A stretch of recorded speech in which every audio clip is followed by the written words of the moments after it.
नहीं लिए है दहेज। Present by New Dhun Official. नहीं लिए है दहेज, नहीं लिए है दहेज।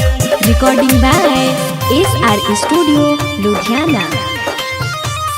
3 साल से बैठल थी भीतरी करेज, 3 साल से बैठल थी भीतरी करेज। किए लव मैरेज नहीं लिए हैं दहेज, किए लव मैरेज नहीं लिए हैं दहेज। सुनिए दरोगा जी कीजिए मैनेज, सुनिए दरोगा जी कीजिए मैनेज। किए लव मैरेज नहीं लिए हैं दहेज, किए लव मैरेज नहीं लिए हैं दहेज।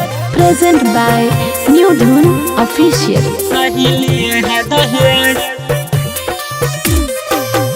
नहीं लिए हैं दहेज।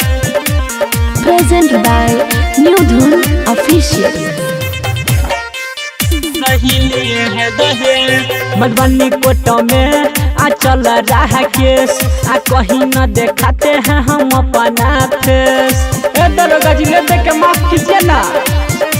मधुबनी कोर्ट में आ चल रहा केस, कहीं न दिखाते हैं हम अपना फेस। गलती नहीं किए हैं कीजिए मैनेज, गलती नहीं किए हैं कीजिए मैनेज। किए लव मैरेज नहीं लिए हैं दहेज। Present by New Dhun Official. नहीं लिए हैं दहेज, नहीं लिए हैं दहेज। Present by New Dhun Official.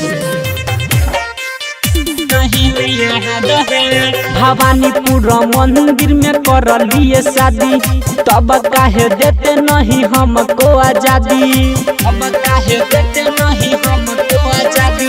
Bhawanipur मंदिर में किए थे शादी, तब काहे देते नहीं हमको आजादी। रमन जी को छोड़ दीजिए कीजिए मैनेज, रमन जी को छोड़ दीजिए कीजिए मैनेज। किए लव मैरेज नहीं लिए हैं दहेज।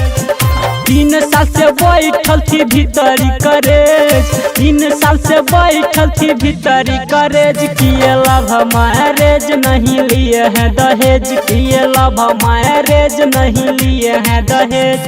सुनिए दरोगा जी कीजिए मैनेज, सुनिए दरोगा जी कीजिए मैनेज। किए लव मैरेज नहीं लिए हैं दहेज, किए लव मैरेज नहीं लिए हैं दहेज।